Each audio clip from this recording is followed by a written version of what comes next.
tó bá bó ní ṣàkàrà pàdé pàṣẹ tó máa fi náà ẹ òjé ló ń jẹ kí ló ṣe é pé o ṣàkàrà olóòjé ni.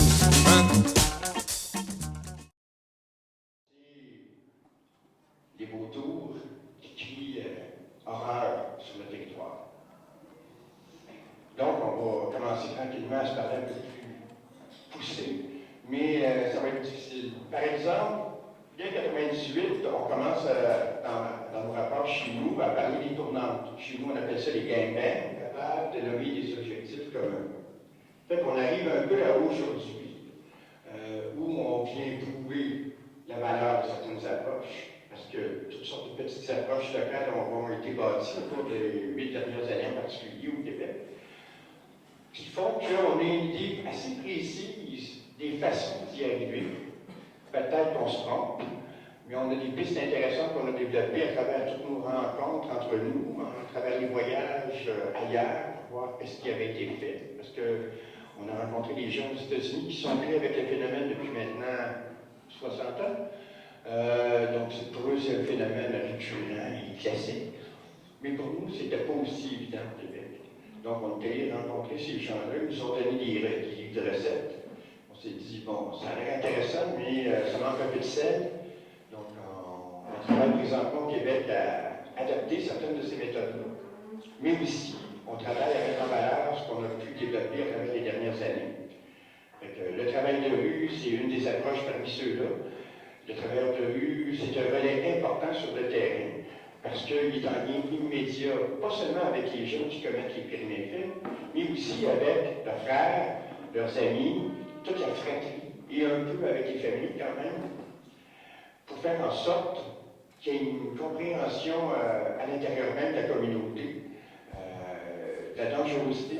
On apprend tranquillement aussi, parce que dans les quartiers, comparativement au centre des villes, il y a des obligations de travailler ensemble, puis il y a un courant au Québec au milieu des années 90 qui dit qu'il faut que tout le monde s'assoie ensemble autour d'une table et que ces personnes-là se concertent.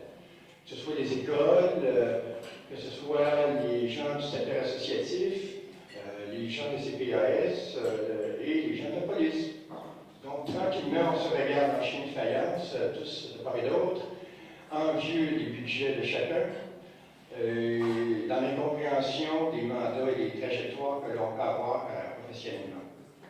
Tranquillement, les choses vont se passer. Tranquillement, la démystification va apparaître. Mais pendant ce temps-là, on parle de plus en plus des gangs de rue, mais on en parle beaucoup, mais il y a zéro sous.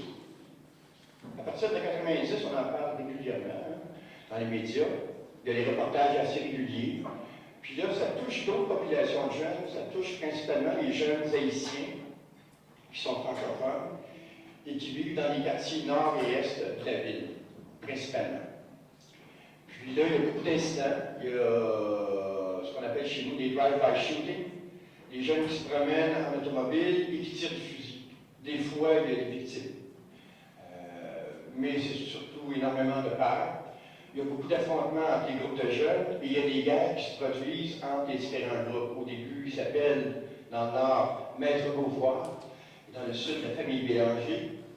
Donc les noms vont évoluer, mais ça va être tout le temps un peu les mêmes clans, mais avec des changements de nom. Après ça, il s'appelle Bélanger, après il s'appelle Family, après Maître Beauvoir devient Master B, après ils viennent B-Boys, après ils viennent des beaux gars, puis là maintenant ils s'appellent les Bloods, puis les Rouges. Puis encore, ben, ils viennent les Crackdown Posés, les CDP, les Crips, et les Bleus. Mais c'est toujours le même groupe. Seuls les noms ont changé pour appellation contrôlée, pour correspondre au modèle américain. Ça, je fais un raccourci rapidement, un peu anecdotique, sur les deux principaux groupes de jeunes haïtiens en conflit ouvert entre eux.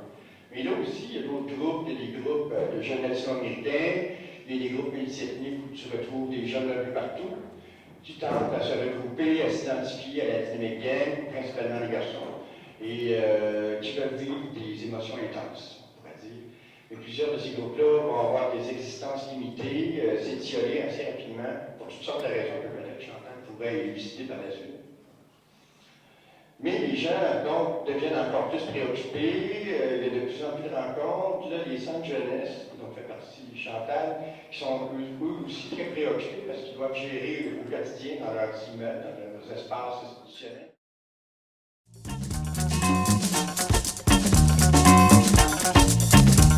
tó bá bó ní ṣàkàrà pàdé pàṣẹ tó máa fi náà ẹ òjé ló ń jẹ kí ló ṣe é pé ó ṣàkàrà olóòjé ni.